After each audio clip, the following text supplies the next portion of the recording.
Selamat pagi pemirsa. Berita Padang hadir kembali hari ini bersama saya Adini dan sejumlah informasi telah kami siapkan untuk Anda.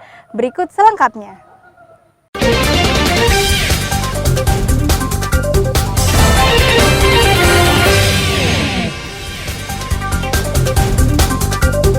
Sumatera Barat berstatus darurat narkoba.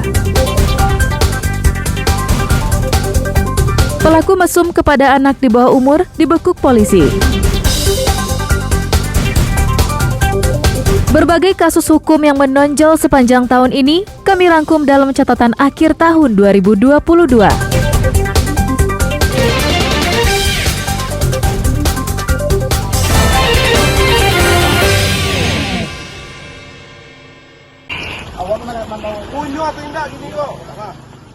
Sumatera Barat menjadi provinsi dengan status darurat narkoba.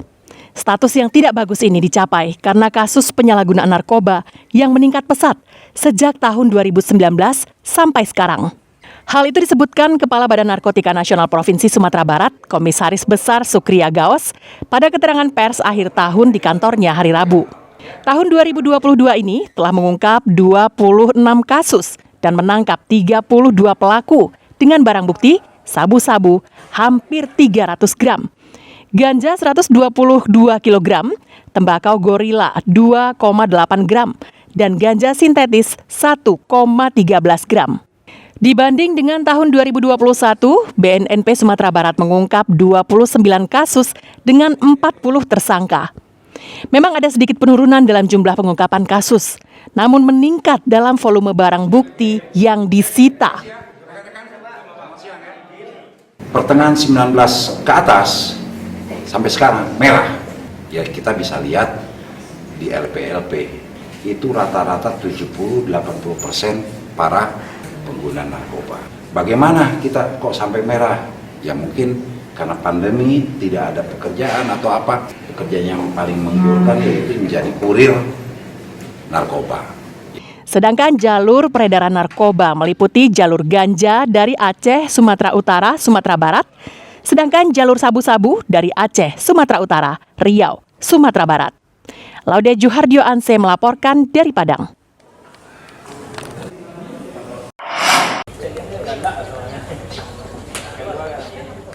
Ratusan petugas dan warga binaan Lapas Kelas 3 Darmasraya mengikuti tes urin narkotika yang dilakukan oleh Badan Narkotika Kota Sawalunto hari Rabu. Para pegawai lapas terlebih dulu diambil sampel urinnya, setelah itu dilanjutkan dengan narapidana. Petugas lapas berjaga dengan ketat selama pengambilan sampel urin. Tes ini digelar Kalapas Kelas 3 Darmasraya untuk memastikan ada tidaknya pegawai maupun narapidana yang mengonsumsi narkoba. Hal ini sekaligus untuk mencegah peredaran narkotika.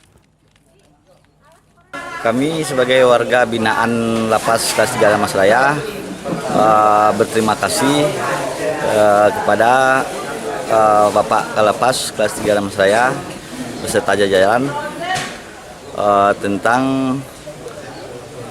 pelaksanaan tes urin. Kami sebagai warga binaan bersyukur dapat melaksanakan tes urin.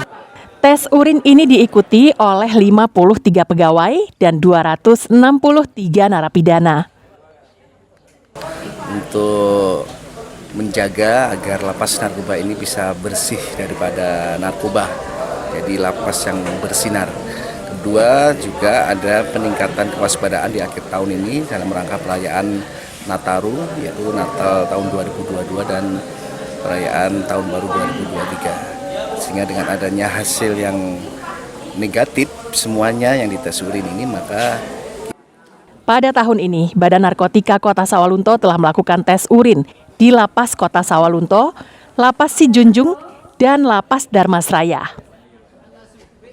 Kita dalam rangka mencegah dalam penyalahgunaan peredaran gelap narkotika, kita mengantisipasi gejolak tahun baru untuk melakukan deteksi dini, yaitu berupa pelaksanaan tes urin dengan upaya pencegahan terjadinya peredaran-peredaran gelap. Kita awali internal dulu, misalnya di lapas, warga binaan yang ada di lapas ini jumlahnya itu lebih besar daripada pelaku-pelaku pelanggaran pidana lainnya. Hasil tes urin yang dilakukan, semuanya dinyatakan negatif. Eko Pangestu melaporkan dari Dharmasraya.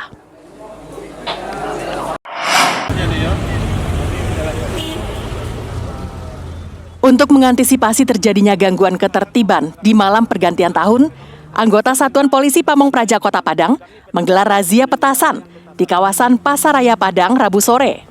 Petugas mendatangi pedagang yang berjualan di pasar tradisional terbesar di Kota Padang tersebut. Petugas memberikan penjelasan bahaya petasan jika dijual saat menjelang pergantian tahun baru. Setelah itu, petasan tersebut disita petugas. Selain melanggar aturan, menjual petasan juga membahayakan pemakainya. Dalam beberapa kasus, banyak warga yang menjadi korban akibat letusan petasan. Bahkan beberapa kali kebakaran di Padang disebabkan oleh petasan. Selain mengganggu ketentraman dan ketertiban masyarakat, juga bisa menimbulkan ledakan, kebakaran, korban manusia ataupun terhadap barang-barang. Jadi sebelum dimainkan tentu peredarannya harus kita hentikan. Kalau peredarannya bebas berarti masyarakat menganggap bahwa petasan ini masih diperbolehkan. Namun, razia ini terkesan tebang pilih karena hanya dilakukan di satu kawasan, yakni Pasaraya Padang. Padahal banyak kawasan lain yang menjual petasan secara terang-terangan. Robi Ham melaporkan dari Padang.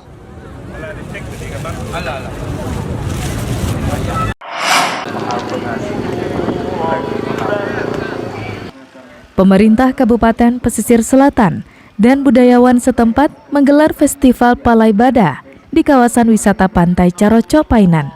Festival bertemakan harmoni deburan ombak ini dilaksanakan selama seminggu. Salah satu kegiatannya adalah lomba memasak palaibada dan diikuti mak-mak dari 15 kecamatan di pesisir selatan. Berbagai jenis palaibada dimasak langsung oleh peserta lomba. Palaibada adalah salah satu hidangan yang menggunakan ikan teri sebagai bahan utamanya. Untuk menghasilkan rasa yang khas, palaibada yang telah dibumbui ini dibakar menggunakan arang. Palaibada ini adalah masakan tradisi masyarakat kita pesisir selatan dan bisa menarik para wisatawan untuk menikmati. Berbagai aktivitas dilaksanakan seperti maelo puke, babiola dan menari, serta kegiatan budaya khas pesisir selatan lainnya. Festival ini mendapat respon positif dari pemerintah Kabupaten Pesisir Selatan. Rasanya yang pedas dan gurih menjadikan palaibada ini memiliki cita rasa yang khas dan unik. Dan diharapkan dari festival ini mampu menjadi daya tarik baru untuk wisatawan dari luar daerah untuk mau berkunjung ke negeri sejuta pesona ini. Dari Kabupaten Pesisir Selatan, Banta Fauzan melaporkan.